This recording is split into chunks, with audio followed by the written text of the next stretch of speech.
Any budget can work. You can even say, look, I only can spend 500 Rand. But when a florist tells you, I'm only going to bring 1 rose or this, because they have a cost of them going to buy that flower, bringing it to you, their driver, there's all other things, they're running a business, right? Are you willing to accept that in my 5,000 Rand, this is all I can get? That's where we always have problems.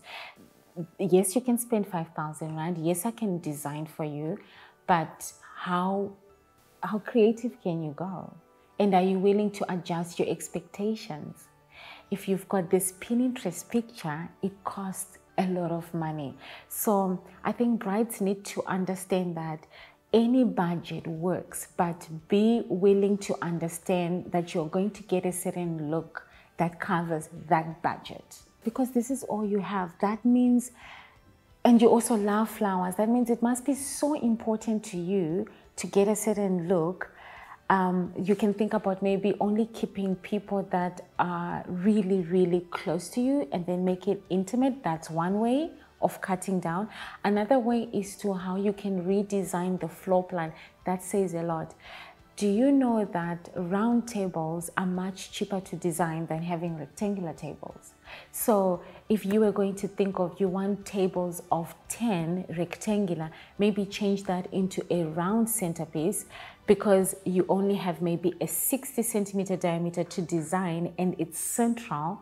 So I don't have to do so much. We can do something minimalistic, but if it's grouped together, central, it's making an impact. Than longer table, we have to split this minimalistic, then it looks blank.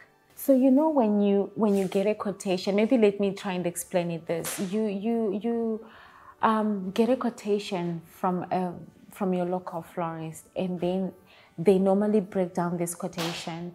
They will say your table flower centerpieces are going to be this much, your bouquet, your boutonnieres, your bridesmaids, your chapel flowers, focal flowers, all of that, it's all broken down. Then there is logistics fees. Remember, the florist must pay, they must have drivers to deliver these flowers, they must have a setup team to deliver these flowers. So when you ignore, most of the times, brides ignore that part. They look at the bulk, then they want to do it themselves. They're thinking, but I can save that. But how? You're not thinking, how are you going to carry these flowers to the venue? How are you going to prepare? It's one way preparing a bunch to make your own bouquet, and then it's another way to prepare for the entire wedding. You need buckets, you need tools for that, which you don't have. And even if you were going to know where to buy them, what are you going to do with them afterwards? It's an extra cost you don't really need. And as florists, when we buy flowers, we buy them at a wholesale price compared to a bride who's not a registered florist. You get a different price. So flowers technically will cost a DIY bride more than for me to go and buy them. It takes us the entire week prior to your wedding to prepare for one day.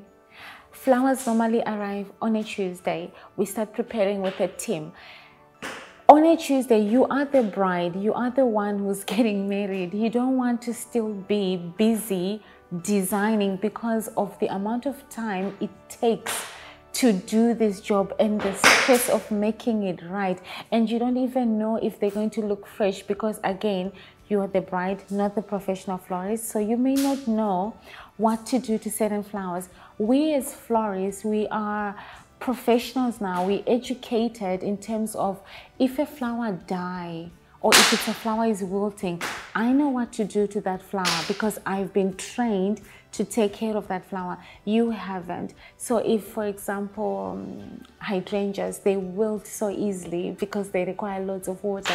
Even if they're in water, if they wilt, what are you going to do? Maybe they're wilting because of the temperatures you are exposing them to. So florists have been educated to know all these things so that they can create the perfect and give you the fresh flowers ever, really.